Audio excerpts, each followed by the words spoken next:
Bienvenidos todos a estas presentaciones del libro que en el marco de la Feria de Guadalajara, que se llevará a cabo del 26 de noviembre al 5 de diciembre en la FIL, el Colegio de San Luis decidió hacer unas presentaciones que se van a transmitir por su canal de Facebook o de YouTube del colegio y se van a transmitir en los días de la feria. Por eso quisimos hacer eh, del conocimiento del público las novedades editoriales que ha editado el Colegio de San Luis.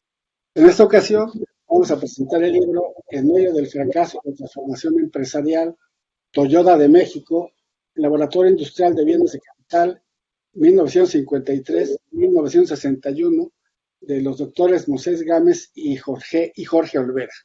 Como comentarista del libro va a estar el doctor Cándido Aguilar, al cual le doy la palabra para que inicien con esta presentación. Adelante, Cándido. ¿Qué tal? Muy buenas tardes. Me alcanzo a escuchar bien ahí, ¿verdad? Perfecto. Bien, pues primeramente quiero agradecer la invitación por comentar este texto muy interesante, muy importante. Ahorita les voy a decir en qué radica esta importancia. Y partiendo de ello, hablaré sobre algunos puntos en particular que me parecen trascendentes y voy a proseguir con una pregunta ahí que me surgió justamente cuando estaba leyendo este texto. En primera, es un texto muy compacto, es un texto de aproximadamente 163 páginas que están distribuidas en 5 capítulos y que aterriza perfectamente bien la idea partiendo del hecho de un contexto, ¿sí? De un contexto en el milagro mexicano y esta continuidad que se le da al modelo de sustitución de importaciones. Justamente haciendo alusión, ¿sí? a lo que es este fracaso empresarial, ¿no? Esta historia del fracaso empresarial. Por ahí en el texto, ahí los autores incluso lo manejan con este anglicismo, ¿no? El business failure. Y justamente le dan un seguimiento muy, muy interesante. En principio, lo que quiero destacar es la introducción, ¿sí?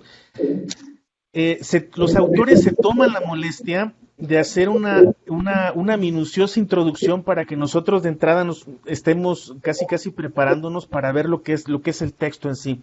Y digo que se toman esta molestia porque sí me ha tocado analizar otros textos en los que rápidamente en 5 o 6 páginas te quieren decir todo lo que estuvieron haciendo, ¿no? Desde la construcción teórica metodológica hasta llegar justamente con los resultados que arroja el análisis documental. No, aquí se toma la molestia más o menos aproximadamente en 20 páginas de decirte puntualmente desde qué contexto parten y más o menos hacia dónde se quieren dirigir para analizar este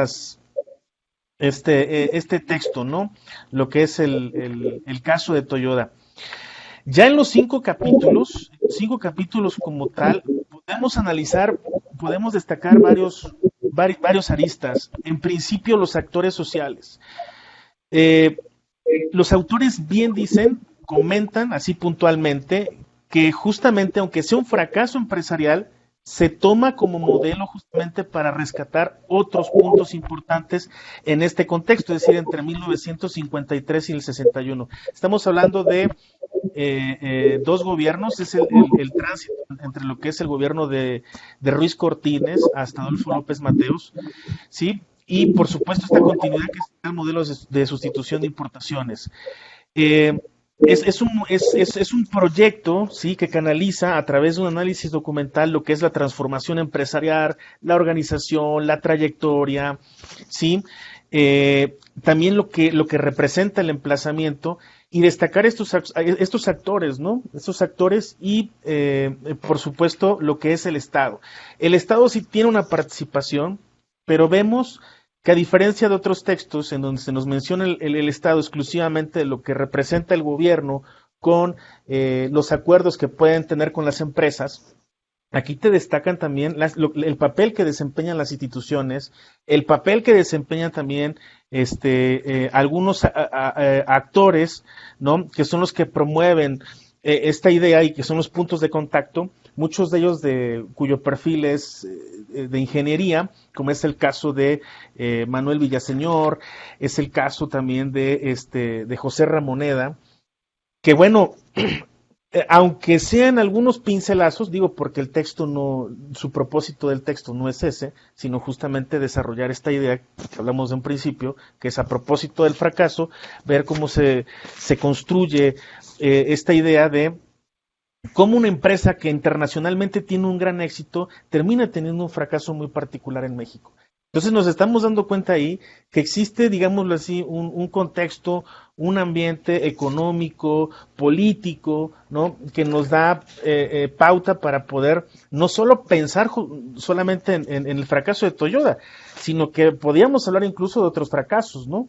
Podíamos hablar también de por qué otras tuvieron continuidades. Podemos hablar, por ejemplo, también de esta inversión, de este proyecto de modernización, de este proyecto progresista, ¿no? Para dar continuidad a esta idea de Miguel Alemán, ¿no? De darle una amplia prioridad a lo que es la inversión extranjera. Y cómo esto es muy interesante, cómo de alguna manera el impacto, ¿no? de toda esta guerra mundial que acaba en el 45, también determina los grados de diplomacia, también determina en cierto sentido la continuidad de los proyectos industriales y empresariales. Y hablo particularmente en cómo Estados Unidos se involucra también, recordando por supuesto que Toyota es una empresa que proviene de Japón, ¿sí? Y que las negociaciones, así como también hasta cierto punto de vista los conflictos y las diplomacias, están justamente inmersos en este proceso. Esta cuestión también del emplazamiento, porque de repente pensamos que el emplazamiento es una cuestión que se da por cuestión de curiosidad, o que se da incluso hemos pensado por ocurrencias, ¿no? De repente así lo podemos pensar, ¿no? Me refiero a un lector habitual. Sin embargo, aquí te explican, ¿no? Todo el proceso, todo el protocolo que se tiene que llevar para poder generar ese emplazamiento, es decir, partiendo de la negociación, localización de los terrenos, limpieza de los lotes, los grados de inversión, de cómo se tiene que proyectar industrialmente el escenario, el espacio, de cuáles son los actores que se tienen que involucrar, de cuál es el papel activo de las instituciones, de todo lo que implica la aparición o la construcción en este proceso de lo que es el Estado, ¿no? Lo que tiene que ver también con el acaparamiento técnico, la organización interna, la oportunidad laboral, de dónde van a tomar, de qué tipo de personal se van a abastecer para poder forjar estas generaciones de trabajadores que van a operar dentro de este espacio. En ese sentido, te abre completamente el panorama, y más allá de pensar en el fracaso en sí, incluso por ahí así del capítulo 5 hasta llegando a las conclusiones, los autores lo mencionan, ¿no? Entran en un debate en donde por qué es que tiene justamente ese fracaso, pero después te abren un abanico de posibilidades diciendo que esto es una buena oportunidad para analizar lo que hay de fondo, ¿sí? Lo que hay de fondo. Y lo digo porque estamos acostumbrados a etiquetar estos procesos en el milagro mexicano como si todo fuera ampliamente exitoso, una, y dos, como si estos procesos de atracción de inversión y de emplazamiento hayan sido como casi como un proceso que vino casi por suerte después de la Segunda Guerra Mundial. Y vemos que no, hay una planificación, hay protocolos, hay una interacción, hay negociaciones, como también hay conflictos. Entran también la cuestión de la variable tecnológica, la misma adaptación tecnológica, que es un papel, es una cuestión fundamental, en donde también intervienen otros factores externos, como son los altos grados de competitividad que tiene Estados Unidos en empresas que hacen, válgase la redundancia, competencia, como es el caso de la Singer, ¿no? Y bueno, también destacar, por supuesto, dentro de este papel que juega el Estado, la organización mixta. Una parte en donde invierte justamente el Estado y otra, por supuesto, que es inversión privada por parte de Toyota. Esto capta mi atención en este sentido. Y aquí es donde quiero dirigir mi pregunta, porque es la primera que me surgió cuando estuve leyendo este texto, que me aterrizó un poquito más en la idea que yo tenía sobre el milagro mexicano y el modelo de sustitución de importaciones. A mí me gustaría saber, Jorge, Moisés, ¿cómo es que ustedes prepararon este texto? Es decir, metodológicamente, ¿cómo lo pensaron? ¿Cómo utilizaron esas fuentes? Observé, por ejemplo, que ustedes utilizaron fuentes del Archivo General de la Nación, de la Hemeroteca, ¿no? De algunos fondos, incluso de presidentes ahí mismo en el Archivo General de la Nación. Pero ¿cómo fueron preparando, ¿no? ¿Cómo fueron preparando este texto para poder arrojarnos este producto tan interesante? Muy bien, muchas gracias, Cándido, por tus comentarios, por tu lectura. También agradecerte en principio que pues, hayas aceptado comentar este texto ahora en este formato virtual y de preparación de presentaciones grabadas para la FIL de Guadalajara. Quiero decir que es la primera presentación del libro formal. No se había hecho ninguna otra, a pesar de que el libro pues salió a la luz en diciembre de 2020. Obviamente que devenido de todas las condiciones pues de emergencia sanitaria, estos procesos de presentación se han ido alargando, de tal manera que pues ahora llegamos a este momento y por eso te agradecemos mucho por tu lectura y también pues por ya la preparación de estos productos. Y también el inicio de las presentaciones, porque quiero decir que pues en Ciudad Sagún nos han invitado gente interesada que ya conoce del libro y que ha estado muy preocupada por recuperar en buena medida parte de su historia. Y de su historia en términos generales de Ciudad Sagún, pero quiero mencionar que ahí hay una sensibilidad muy alta respecto a pues sus herencias históricas, a sus herencias patrimoniales.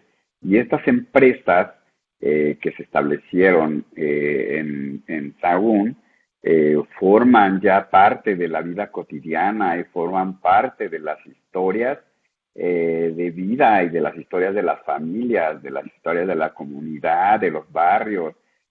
Son empresas que están presentes hoy en día, ¿no? Que viven en el imaginario colectivo de toda la ciudad, de tal forma que, bueno, nos han invitado también ahí a la presentación. Estamos esperando un poquito que definan también pues los criterios de la presentación. Así que, pues bueno, como esta primera presentación te agradecemos mucho. A mí me gustaría enseguida, pues sí, darle la palabra a Jorge, porque creo que es importante que se mencione un poco el origen de este libro y de cómo transitó de ser un producto pues con unos alcances menores a ser unos alcances pues mayores, con un libro que, pues, como bien lo mencionan, no es un libro muy extenso, y vamos a explicar un poco también por qué no es extenso. Pero creo que ahí Jorge Olvera tendría que mencionar de estos orígenes, de la manera en que se planteó trabajarlo de manera conjunta, ya en coautoría, y de cómo a través del tiempo transitó a este producto que pues es bastante diferente de cómo era inicialmente. Entonces, por favor, Jorge. Sí, gracias, doctor Gámez. También agradecer a Cándido Aguilar por la lectura también de este texto.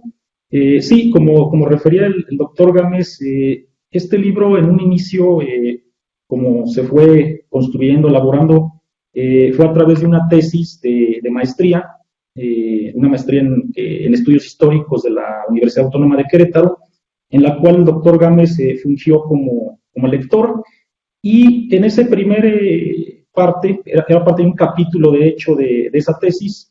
De hecho, la tesis hablaba más en términos generales de cómo fue el proceso de nacimiento del centro industrial Sagún, o de esta ciudad, de Ciudad Sagún. También se tocaba el tema de DINA, la otra empresa que es parte también de ese complejo industrial, DINA o Diesel Nacional, y también había una tercera empresa que se llamaba Constructora Nacional de Carros de Ferrocarril. Entonces, en ese sentido, en esa tesis lo que se trabajó fue parte de cómo se inició ese proceso de edificación de la ciudad en la década del 50. Posteriormente también se desarrolló un capítulo sobre DINA y uno sobre Toyota de México, ¿no? De esa manera fue como nació en un primer inicio este proyecto, pero en una fase de, digamos así, de tesis de maestría. Entonces, ahí lo que se realizó fue, en ese capítulo cuarto, que fue precisamente donde hablábamos de Toyota, fue precisamente la parte que tenía que ver con este tema del fracaso, ¿no? En ese sentido, en esta tesis se abocó mucho a la idea del fracaso, pero siguiendo algunos parámetros o lo que las mismas fuentes, digámoslo así, iban indicando, ¿no? Sobre todo en las fuentes periodísticas. Casi siempre se hablaba de que Toyota fue un fracaso porque no logró los objetivos, ¿no? Esos objetivos, de hecho, eran muy amplios.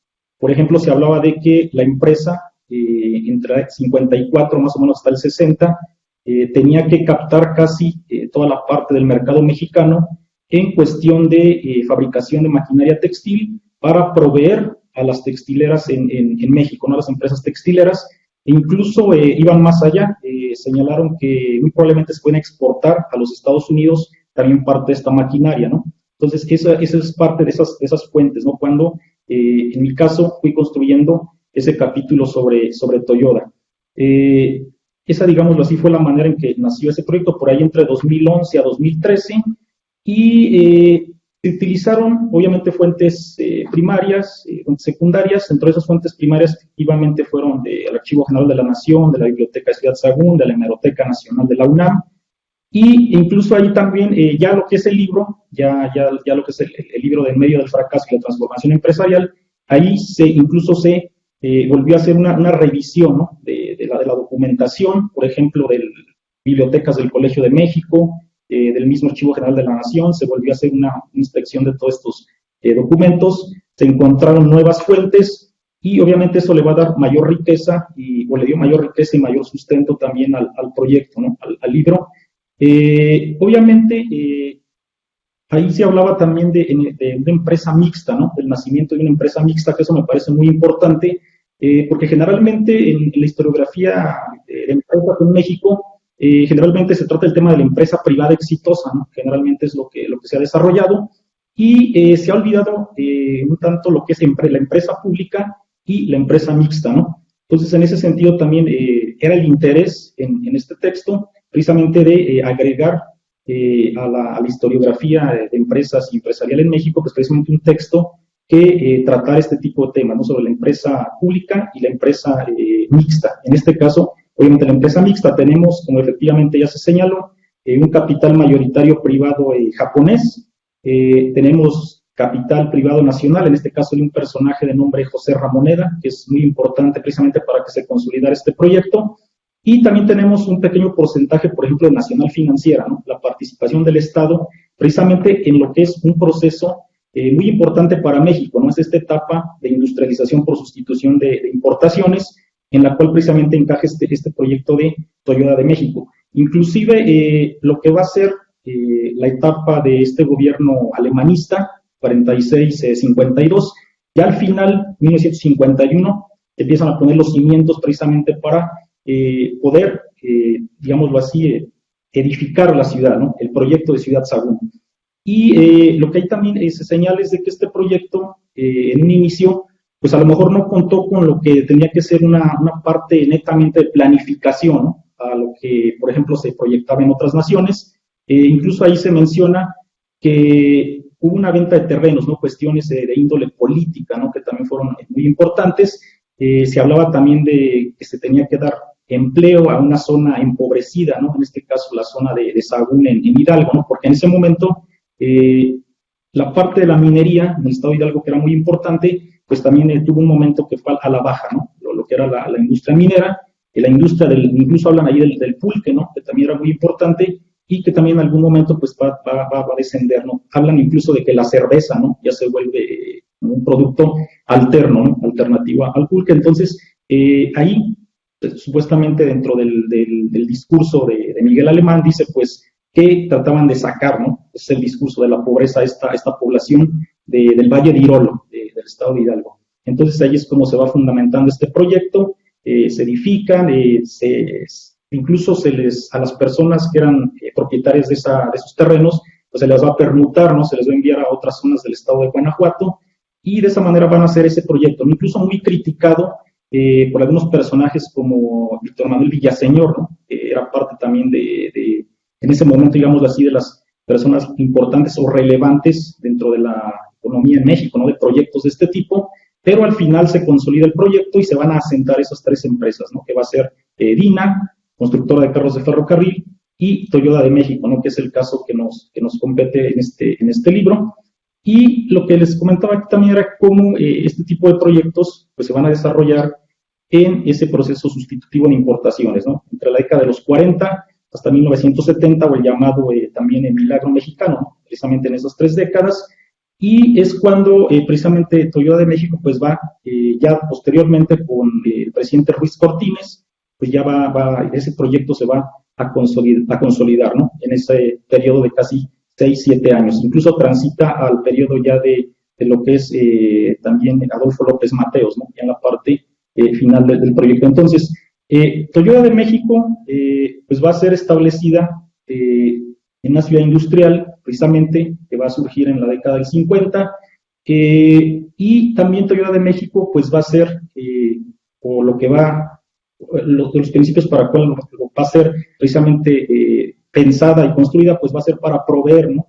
a las diversas industrias textileras del país.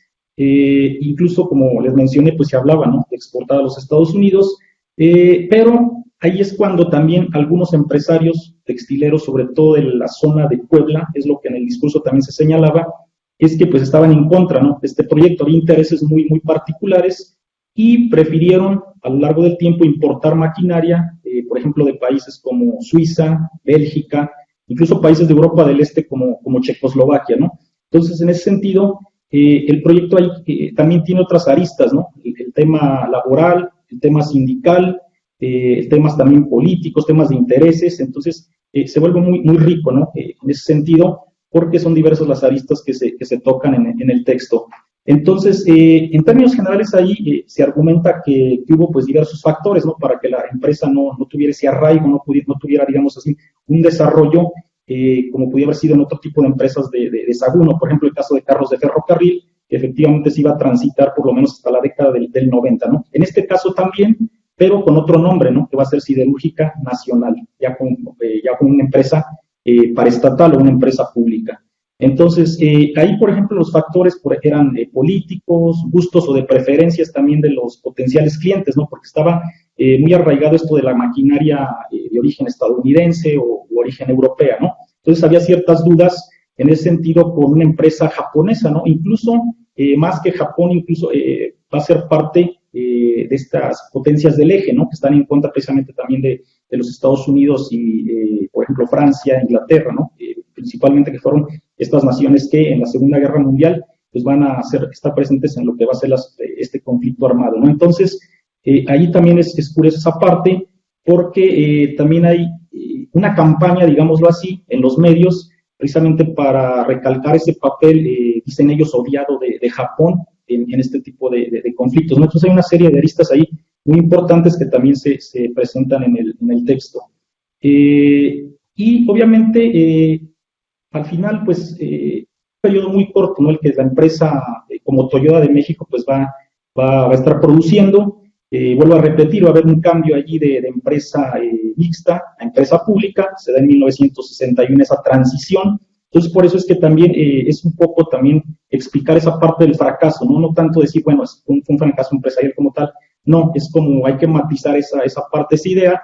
Por eso es que también aquí se está hablando, en ese sentido en el texto, de una transformación empresarial que desde mi punto de vista sí se va a lograr, ¿no? Precisamente cuando se cambia de empresa mixta a empresa pública, y esta empresa va a pervivir hasta principios de la década del 90, ya incluso para con Carlos Salinas de Gortari, y ahí es donde pues en esta avalancha de privatizaciones no se va a dar el contexto en el cual va a ser vendida ya a la iniciativa privada Sirena, ¿no?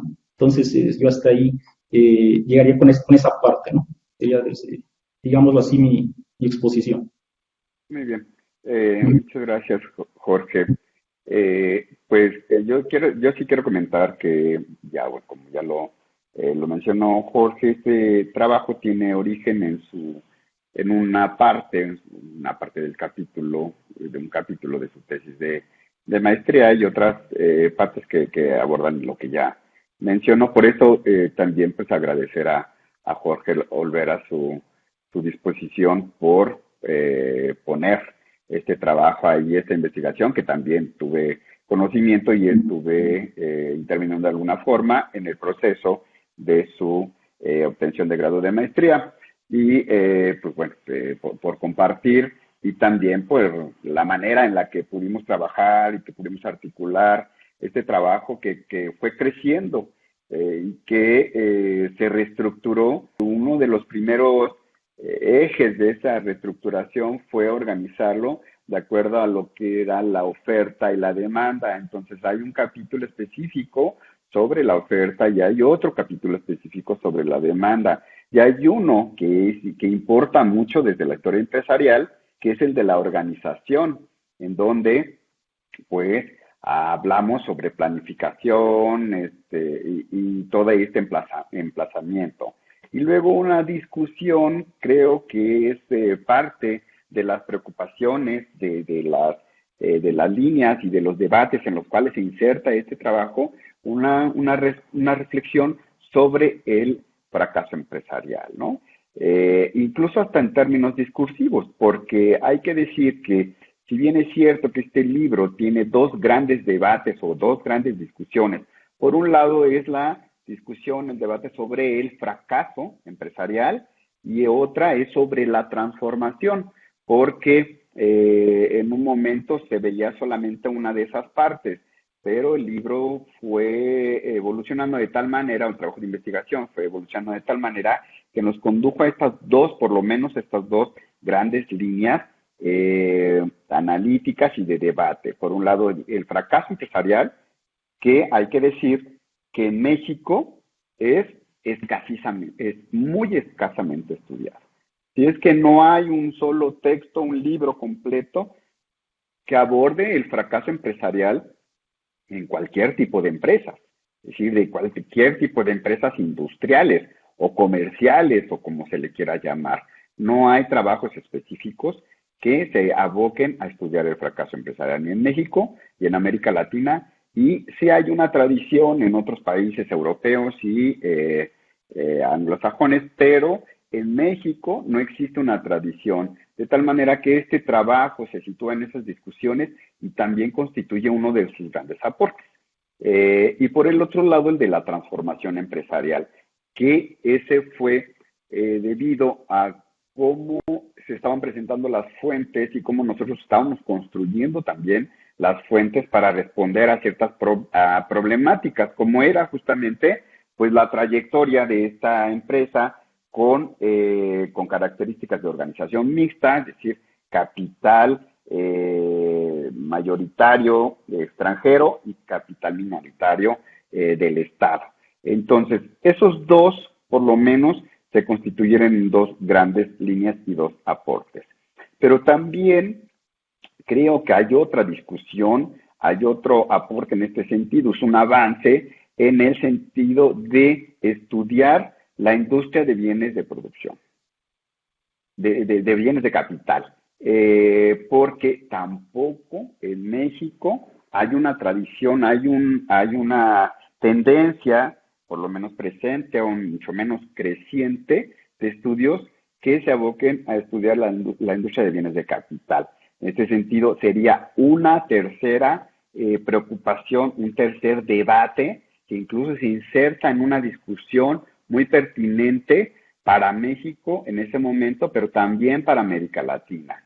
Sí, en esta triada, digamos, de tanto de el fracaso empresarial, la transformación empresarial y la industria de bienes de capital, también tratamos de hacer una formulación respecto a lo que es la experiencia en términos de industriales, pero también empresariales, y la concepción de un fracaso que posiblemente está concebido también mucho desde las fuentes oficiales, pero también desde las fuentes periodísticas, a una propuesta sobre laboratorio industrial. Que el laboratorio industrial también se ha retomado para otros casos, para otros tipos de empresas. Este no es un concepto nuevo, es un concepto que se ha estudiado, que se ha propuesto y se ha trabajado desde las ingenierías, desde la historia empresarial y desde otros ámbitos de estudio. Nosotros también tratamos de hacer una formulación respecto a que el caso de Toyoda representa, en tanto experiencia de fracaso y de transformación empresarial, un laboratorio en cuanto a las industrias de bienes de capital. Y es importante también este laboratorio industrial en el contexto del fracaso empresarial como una construcción social, porque sí es a partir de ciertas evidencias de carácter empresarial, pero también pensamos, como lo marca la historiografía o lo marcan ciertos marcos teóricos, que es una construcción social compleja, dotada de ciertas atribuciones narrativas de los empresarios por una parte, pero también de otros actores y de otras instituciones como puede ser la prensa. Este es el sentido, el capítulo 5, que es la memoria del fracaso empresarial, hacemos un recuento del origen, del emplazamiento, de los avatares tecnológicos y de toda una serie de atribuciones que van construyendo ese concepto a partir de empresarios e instituciones. Entonces, creo que el libro está inserto en varias discusiones y eso era parte de nuestros objetivos, que fueron modificándose, incluso que fueron también poniendo en la balanza pues algunos supuestos con los cuales partimos hace pues, casi 10 años, ¿no? Que Jorge empezó a plantear y que fue un trabajo que desarrollamos durante varios años. No fue un producto que haya tenido una corrección de 2, 3 meses y a partir del capítulo, no. Fue una construcción que nos llevó mucho tiempo, varios años, y que en algunos momentos parecía que quedaba por ahí, porque también hay que decir que las fuentes disponibles para el estudio de la empresa de Toyota de México son súper escasas. Entonces, tuvimos también que modificar la estrategia metodológica para buscar en fuentes virtuales y en línea información, que afortunadamente pudimos consultar muchos periódicos y podemos construir parte de esas atribuciones narrativas a partir de las evidencias de las fuentes hemorrográficas. Eso nos llevó, obviamente, a una evolución de las formas de construcción de las fuentes para responder a esos planteamientos iniciales que teníamos a principios de la década y que culminaron justamente en el año 2020.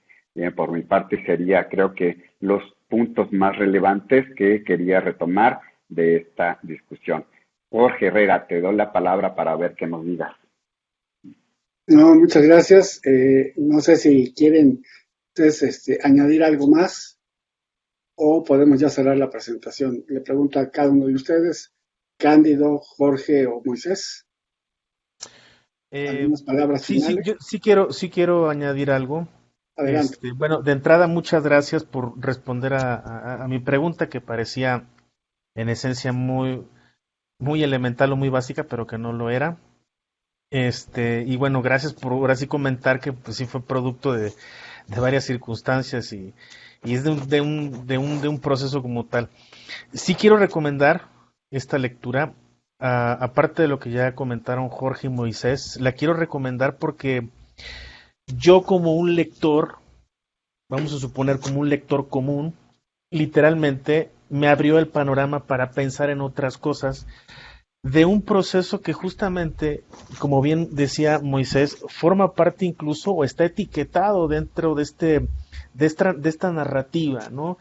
De esta narrativa, incluso de un discurso, podríamos llamar oficialista y de poder, pero que al momento de leer este trabajo te cuestionas muchas cosas, te cuestionas vuelvo a insistir, el papel de las instituciones, de los interlocutores, te pones a pensar en qué otros fracasos pudo haber existido en este proceso, pero sobre todo también de replantearse esas etiquetas, ¿sí? Y decir, pues no todo puede entrar en este discurso.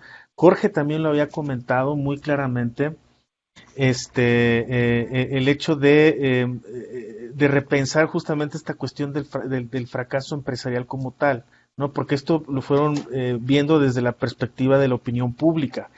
Pero bueno, ¿fue realmente este fracaso o realmente lo que pasó es que hubo una transformación, ¿no? Porque da una continuidad, es un proyecto que se le da continuidad a partir de lo paraestatal, incluso llega hasta el 2002, ¿no? Que es más o menos en este proceso cuando se comienza la privatización como tal, y también aparecen otras empresas, ellos lo mencionan ahí, aparecen otras empresas, y vuelvo a insistir el caso del emplazamiento que de repente lo pasamos así como si fuera.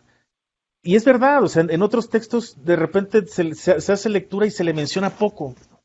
Pero yo vuelvo a insistir, en este texto podemos encontrar ahí como que algunos puntos que podemos retomar en otros casos. Para mí fue apropiada las 163 páginas. De una vez lo quiero comentar, no me gustan los textos que rebasan las 200, que a veces suelen ser, no es en serio, o sea, te pasas las 200 y luego te vas hasta 300, 400 y digo, qué padre que pues de repente están estos textos que pues te ilustran un poquito más el asunto, pero son mejores este tipo de textos concisos, sintetizados y que te dicen literalmente hacia dónde quieren ir. Y agradezco nuevamente el que se hayan tomado esa molestia de que en la introducción te planteen todo ese panorama, ¿no? Yo sí quiero repetir, es ampliamente recomendable este texto, de verdad. Muchas gracias nuevamente. Y bueno, yo por mi parte, pues agradecerles a todos, también sobre todo a Jorge Olvera, ¿no? De compartir su trabajo inicial y de compartir todo un proceso que fue bastante complejo, pero que fue bastante rico, que yo aprendí también muchísimo y creo que es algo en lo que podemos seguir trabajando desde diversos tipos de industria, ¿no? Nada más. Gracias. Jorge Olvera, ¿quieres decir algo más? Sí, nada más muy breve. Lo comentaba también el doctor Gámez, por ejemplo, en esta parte de los aportes, el tipo de las fuentes, ¿no? Las fuentes tanto en términos fuentes secundarias y primarias, términos también de fuentes de índole cualitativa, ¿no? Y cuantitativa, y también la dificultad que lo mencionó el doctor Gámez, ¿no? Son escasas esas fuentes, entonces sí fueron incluso pues un proceso muy largo, ¿no? Precisamente para dar forma a este texto. El tema de fuentes, el tema del marco teórico, ¿no? Que era algo que también adolecía en un inicio, en un principio la tesis, que aquí pues ya obviamente está fortalecido. Hay un marco teórico conceptual también muy interesante que obviamente, como ya también señaló el doctor Gámez, en el caso de México casi no existe, ¿no? En el caso iberoamericano tenemos Colombia, España tal vez, donde se ha generado un tipo de literatura de este tipo desde el fracaso empresarial, pero en el caso mexicano sí es algo escaso, ¿no? Y también el aporte con este concepto, esta idea de la empresa mixta, que también está pues muy poco desarrollada también en el país, ¿no? En México, generalmente, vuelvo a repetir, casi siempre es la empresa privada, ¿no? Pues, generalmente es la que se ha analizado, pero esta perspectiva de la empresa mixta y la empresa pública, que también son dos tipos de empresa que se le debe también dar seguimiento dentro de la historiografía de empresas, ¿no? Empresarial y de empresas. Sería todo de mi parte y agradecer también obviamente al doctor Gámez por todo este tiempo, ¿no? Que también estuvimos casi cerca de una década en este largo proceso, y obviamente también a Cándido Aguilar, pues también por sus comentarios, ¿no? Igualmente, sí, gracias. Amén, pues muchas gracias a todos por los comentarios de este interesante libro, que lo pueden, a los que nos están viendo, lo pueden adquirir en la Feria de Guadalajara, en el stand F14, que es un stand que compartimos con el COLEF, con el Colmis y con Flaxo. En esta ocasión nos movieron del lugar porque es una feria típica, va a haber un público restringido, una capacidad restringida en toda la feria. Entonces, pero igual, ahí vamos a estar con este libro si lo quieren adquirir, o cualquier otra de las novedades de editoriales del Colegio de San Luis. Estén pendientes con el programa de presentaciones que les haremos llegar por medio de Facebook, y para poder ver todas las presentaciones que vamos a hacer durante toda la feria. Agradezco mucho a ustedes sus comentarios y la posibilidad de poder presentar este libro, y con esto nos despedimos. Muchas gracias y hasta pronto.